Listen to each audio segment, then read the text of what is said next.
All right, folks. So we have some more breaking news for you. In addition to the fact that we told you earlier, the administration has now delayed the mandate once again, this time till 2016, under the Affordable Care Act for small businesses to give their employees health care. That has been delayed through 2016. From what I've been hearing, there's a chance the whole employer mandate for all businesses might be delayed at least another couple of years. We will probably hear on that later on.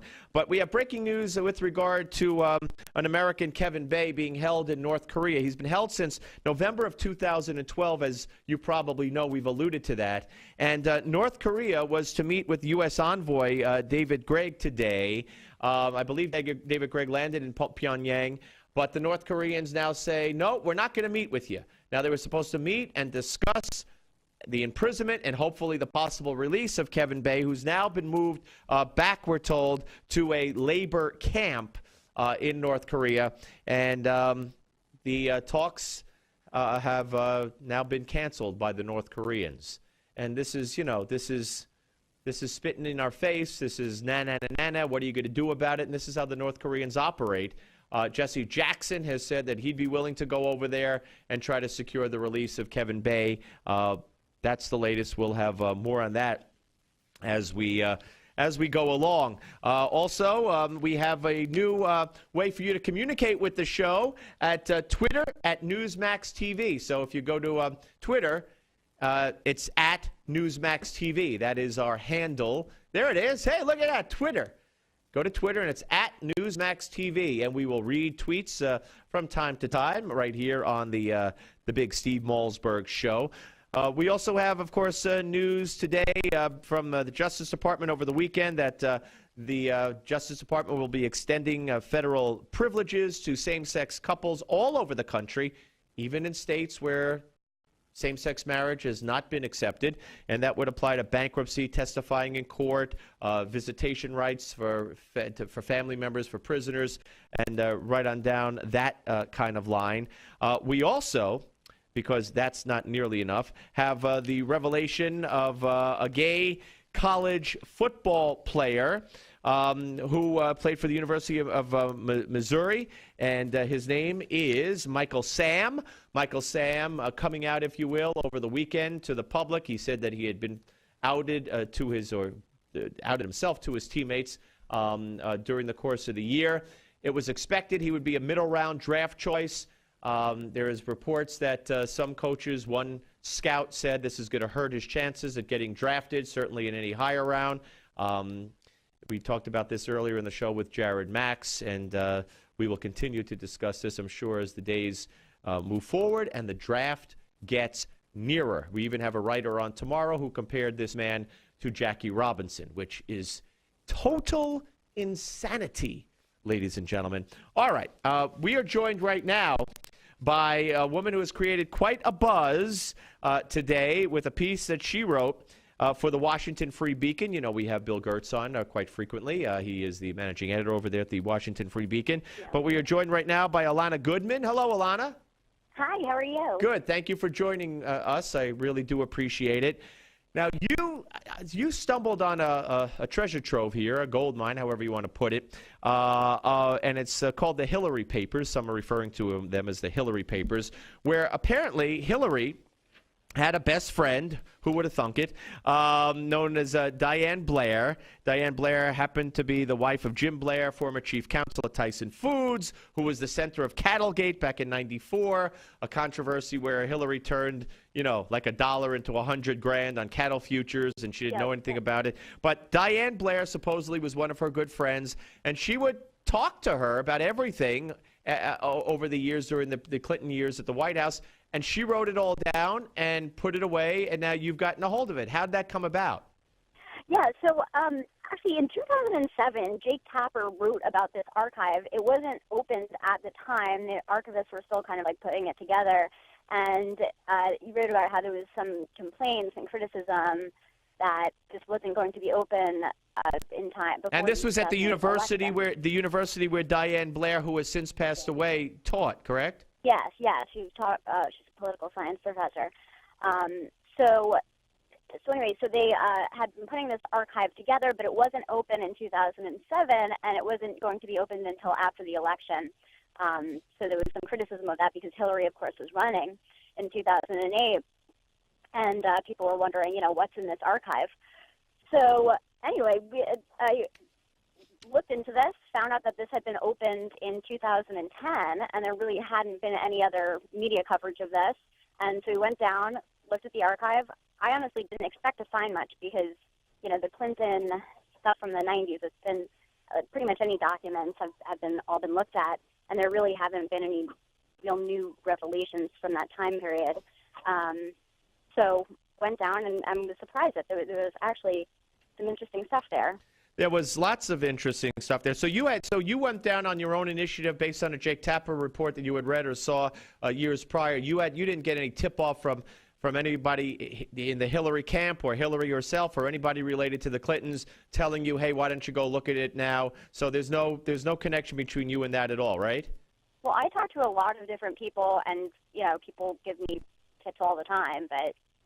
Well, I'm just worried. I'm just concerned that maybe, and I just want to get an answer from you. I mean, if the Clintons had wanted this out now, were you in touch with anybody that you might say, maybe that's why they did it? I mean, is there anybody that you talked to that would have had a line to Hillary that would have said, why don't you tip off a reporter to go get this out of the way now and get it over with? No? No. Okay. So yeah, you have heard that point raised that it is interesting, coming out now, what does this help her?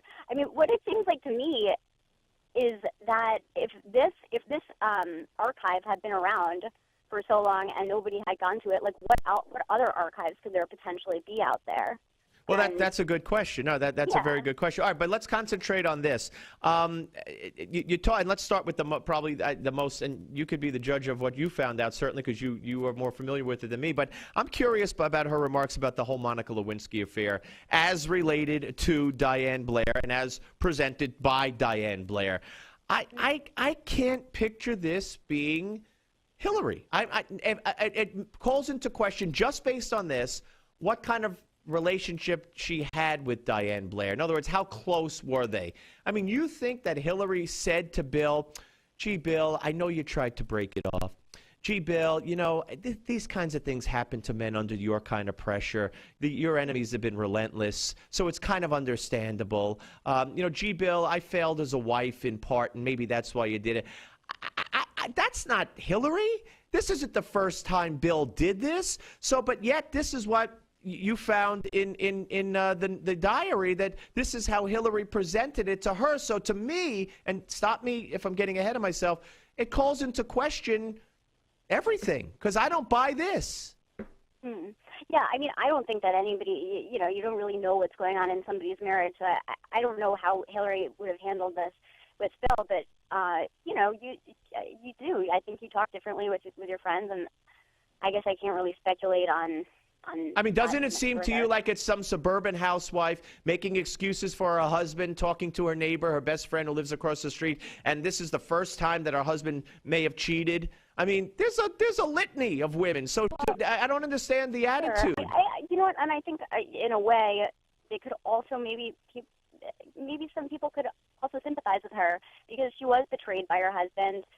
Yes, this had happened times before, but this is her personal conversation with her friend. And no, I'm not doubting that. And I'm not saying how the public's going to view it as sympathetic or not. I'm just saying to you, as someone who has now totally familiarized herself with the relationship between Diane Blair and Hillary, do you think that Hillary maybe was using her, knowing she was writing it, putting a spin on it, on this and maybe everything else? Because to me, this doesn't pass a smell test. That's all I'm saying. Yeah, I mean, I don't know if I don't know about that. I just know that they were very close friends for many years. Hillary referred to her as her closest friend in her biography, and they spent a lot of time together. I mean, a lot of the stuff that's in the archives is their letters. They would write a lot to each other about books and crossword puzzles and things like that. But they also talked a lot about politics, and Diane was a very close advisor as well to both Hillary and to Bill. So they did have very close relationship. Let me ask you this. We're talking to Alana Goodman, reporter for the Washington Free Beacon, the story of the day, certainly, maybe even more than that, the Hillary papers, the archive of Hillary's closest friend, painting a portrait, as they say, of a ruthless first lady. But let me ask you this. Am I correct in my interpretation here, since I was probably wrong in my first, in your mind, about the way she would talk she would ask her friend Diane Blair to say things to Bill? I mean, am I getting that wrong? Did she say, could you tell him this, or could you say that? Why didn't she just tell Bill? I don't get that. That was kind of interesting. And also, Bill would ask Diane to say things to Hillary. Yeah. She kind of did play that role, which was interesting. And yeah, I think that was something that I definitely picked up on from reading that. And I guess it, maybe Bill thought that Diane could be persuasive to Hillary. Could if it was coming from Diane, then maybe Hillary would listen to it. It kind of makes it sound like they didn't. It kind of makes it sound like they didn't. I mean, they lived in the White House, but it kind of makes it sound like they weren't man and wife, like they weren't talking to each other, like they weren't. I mean, it's almost, the complete antithesis of, he only cheated because of the pressure, blah, blah. Her explanation for Monica Lewinsky, and on the other hand, on important political issues where they wanted to influence each other or bring up points to each other, they needed to go between. They didn't go to each other. So I don't get the flow here. Yeah, no, I think that's an interesting point. I don't know. Yeah, I know. We can only speculate. Okay, so what else besides the Lewinsky, narcissistic Looney Tune remark? What else struck you as the bombshells of the papers? I thought that the part on Richard Arnold, Judge Richard Arnold from Arkansas, who was Bill's preferred nominee for the U.S. Supreme Court in 1994, that was very interesting. How Hillary was very influential in a decision like that, and that Bill, kind of dispatched Blair to talk to Hillary about this because Hillary was opposed to Arnold's nomination, according to Blair's account. And also, one of the reasons Hillary said, if we reject Arnold, then we can send a message to this newspaper publisher, the publisher of the Arkansas Democrat Gazette, Walter Hessman, right. Who had at the time, was publishing, I think it was a lot of the Troopergate stories and other unflattering stories about the Clintons. And so she said, our Hessman needs to learn that, he can't destroy people from Arkansas and still, see his precious Richard Arnold get a Supreme Court seat. Maybe Arnold will have a better chance next time if Hessman tones it down. Right. So she was trying to send a message. Is this one of the things you considered, or the paper considered, ruthless? Give me the most ruthless thing you think she did. Yeah, I mean, I think that absolutely could be considered ruthless, and I think that, with recently the Chris Christie, the controversy over Chris Christie and the bridge and all of that, with the idea that he does look like this bully if he had known about these things that are going on. Right, so she was trying to she was willing to affect the quality of the Supreme Court, or sacrifice a nominee that her husband thought was the best to try to get back at a newspaper publisher. Yeah, at least according to this account. Yeah, that's what it sounds like. Now, what about one more, because I'm running out of time, and I really appreciate you coming on, and I hope you don't think I'm giving you a hard time. I'm not attacking you. I'm just some things that in my mind didn't seem right, and the way they conversed through with Diane, and also the whole Lewinsky, poor woe is me and poor woe is Bill. But she also has denied that she was ever for a single payer, if I'm not mistaken, and I think the papers here disprove that. Well, Diane writes, and this is in kind of a diary account of Hillary's first year in the White House, and she writes that she was having, I think it was breakfast, or no, they were having dinner. She was having dinner with Hillary and Bill, and Hillary was talking to Bill about her views on health care, and she said that she thought, according to Blair's paraphrased account, that single payer was necessary and that the managed competition model was a crock. And so, since then, in 2008, when Hillary was running, she had said in an interview with the New York Times that in her 15 years of working on health care issues, she never seriously considered single payer. So I think that's interesting, and I think that's something that's also very relevant. For the election coming up. I think that's something that you could people could be asked questions, or her campaign could be asked questions about. I put the question to her spokesperson before the story came out, and I didn't get a response from them. Interesting. So, Interesting. yeah, so I think it is interesting. Did she ever actually support this? And if she did, when did she stop supporting it, or does she still support it? Yeah, no, very interesting information in here. And so there definitely is information and ammunition, if you will, for an opponent of Hillary based on this story. Hey, keep up the good work. Thank you for coming on. I hope we speak again. Okay, great. Thanks for having me on. Thank you. Alana Goodman, ladies and gentlemen, reporter for the Washington Free Beacon.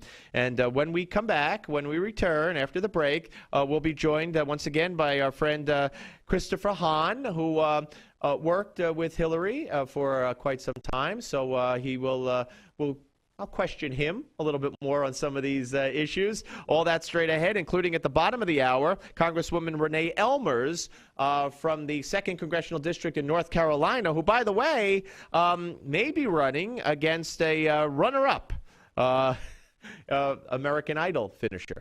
And you probably know who that is, but we'll tease you a little bit in case you don't. Good tease is when you find one, you don't discard it. Because as my dad used to say about, money you saved with a coupon or whatever, jokingly he said it, but it became an affectionately, he said, I'd like to see you find that in the street. There you go. You're not going to find this tease in the street. All right, I'll shut up. Steve Malzberg Show, Newsmax TV.